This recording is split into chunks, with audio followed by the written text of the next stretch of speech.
మాట విని వీళ్ళని గోవు మీద తన్ని తన్ని మరి చదివించి పెంపు చేస్తాం. ఎందుకంటే మేము మిడిల్ క్లాస్ వాళ్ళం.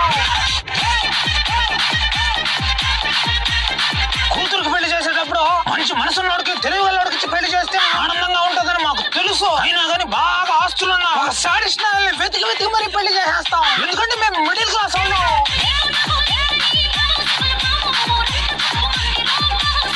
గొప్పలకు పోతే తిప్పలు తప్పని మాకు తెలుసు. అయినా కానీ పక్కన వాళ్ళ ఫ్యామిలీతో పోల్చుకుని అప్పులు చేసి మరి ఫంక్షన్ చేసి పుడిచిపోతాం. ఎందుకంటే మేము మిడిల్ క్లాస్ వాళ్ళం.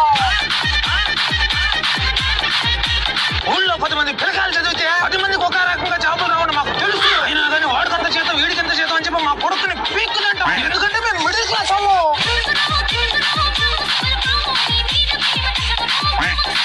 మా చుట్టాలే మమ్మల్ని సంకనాకి ఇస్తున్నారని మాకు తెలుసు. అయినా కానీ ప్రతిసారి వాళ్ళ చేతిలోనే మోసపోతుంటాం. ఎందుకంటే మేము మిడిల్ క్లాస్ వాళ్ళం.